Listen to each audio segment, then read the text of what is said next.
How's it going, everybody? Welcome to another edition of The Breakdown. And yes, you heard the title correct. Nick Saban will not win another national title at Alabama. Now, some of you guys think that some of you guys think that this is like some of you guys will think that this is a hot take, that I need to get the oven mitts on, but no, I'm going all the way in this completely bare hands. Maybe it is a hot take, but I'm going to give you my reasons, because I'm not just saying that to say that, because I never would disrespect the great Nick Saban. But I think there's some things, the reason why I make this video, I think that there's a few things that are working against Nick Saban. And I think when it's all said and done, I'm going to ultimately be proven right about that. So there's three main reasons why I believe Nick Saban will never win another national championship at Alabama. Now, before I get into that, he is the greatest college football coach of all time. So I have nothing but respect for Nick Saban. I completely love watching Alabama play football.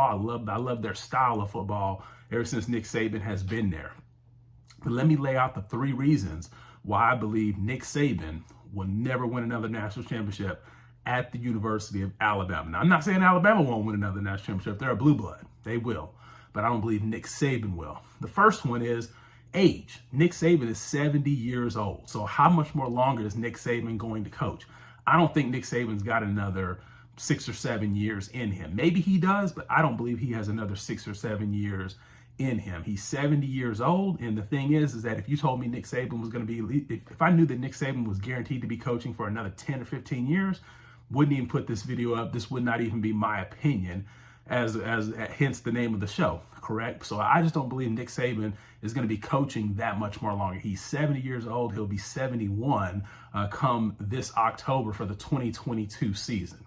Reason number two that I do not believe Nick Saban wins another national championship at Alabama, let's take a look at the recruiting landscape. The recruiting landscape is really starting to spread out to a lot more teams than just Alabama. If you go back to 2009, 2010, 11, 12, 13, 14, 15, Alabama was so far and away much better than whoever was number two in recruiting. I mean, I believe Alabama finished number one in recruiting for like 6 or 7 straight years, maybe more than that.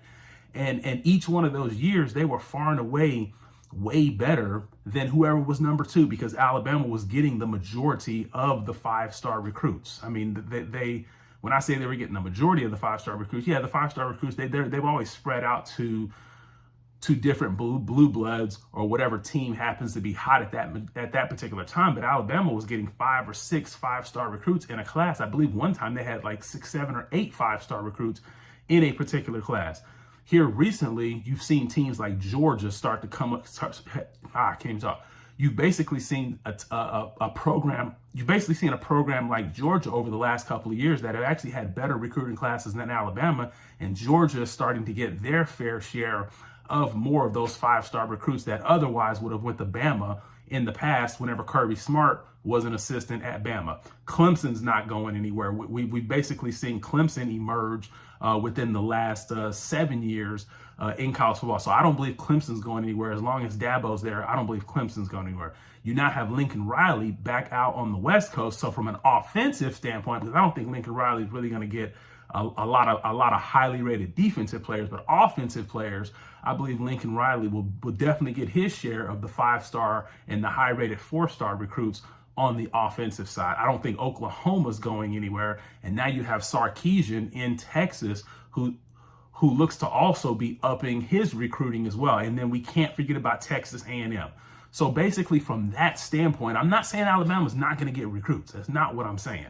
What I'm saying is that I don't believe that Alabama has the advantage in recruiting. And the thing is that over the last couple of years, you basically kind of started to see some of that on the field as some of these other teams, talent-wise, in particular, Georgia, and then Clemson has already caught up to Alabama talent-wise, but now Georgia has caught up to them as well. Now Texas A&M, on paper, they have the recruits. Now Texas A&M has to put it together on the field. So I don't believe Nick Saban's ultimately, what I'm saying on the recruiting part of it is that he'll still be good. Alabama will still have top 5 or top 10 classes. And he may even have another number 1 class, but I don't think you're going to see Alabama have back-to-back number 1 classes. And I think that will be the difference and preventing Alabama from winning another national championship. And then the last and final reason is that over the last, I would say 3 or 4 years, I just don't think Alabama has really been the same program as they were in 2012, 2013, 14, 15, 16. And that really started in the 2018 season when they were absolutely blown out in the championship game by Clemson. Now, I know what you guys are thinking. You're saying, well, hey, man, they made it to the championship. They were undefeated before that. They were rolling, and they just happened to run into Clemson. Yeah, they did just happen to run into Clemson, but up until that point, you had never seen Alabama really get manhandled the way that they did. And then the next year they came back. Yeah, they had a really good team. They had Tua Tagovailoa. They were loaded on offense, but they pretty much got manhandled by LSU. Once again, you've seen Alabama get manhandled once again. And in prior years, yeah, Alabama would lose, but they would only lose by maybe 7 points or maybe 3 points or by field goal, 3 points, 7 points, touchdown. But in recent years, you've seen Alabama actually get beat decisively.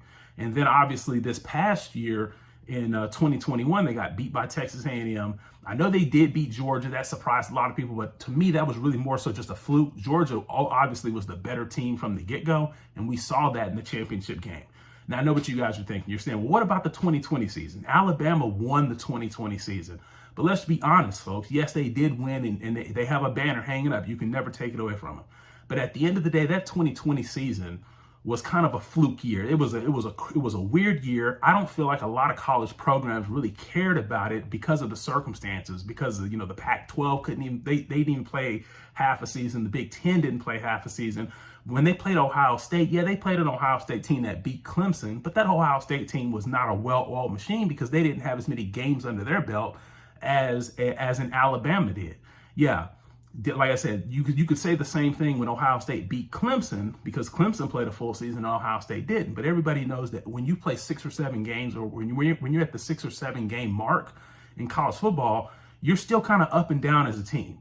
You more so start rounding in the form and becoming consistent when you get to that 9, 10, 11 game mark. And I feel like Ohio State never really got the opportunity to do that, which essentially gave Alabama a decided advantage. But overall in college football in 2020, that was just a down year. Now, yes, did Alabama have to deal with did Alabama have to deal with the pandemic like everybody else did? Absolutely. But at the end of the day, it was a down year. And I'm not saying it doesn't count. It does. But I don't think Alabama, they're not going to be handed that gift again. So at the end of the day, those are the main 3 reasons that I just don't think that Nick Saban's going to win another championship. 1, I don't think he's going to be around long enough. 2, he's not going to have the decided advantage in recruiting. And then 3, over the last 3 or 4 years, you've really seen Alabama somewhat take a step back. They're still really good. I mean, they made the championship.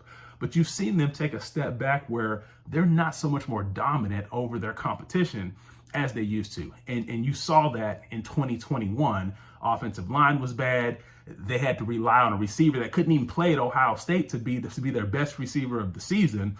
So these things right here should be ringing the alarm bells of Alabama fans. But at the end of the day, that's my opinion. What do you think? And hey, you Alabama fans, you share it. You save this video. You save it because, you can come back if you prove me wrong. Save this video. Send it to other Alabama fans. Heck, send it to the players. Send it to Nick Saban himself. But I don't think I'm going to be proven wrong. But that's my opinion. What do you think? Like and subscribe, and I'm out.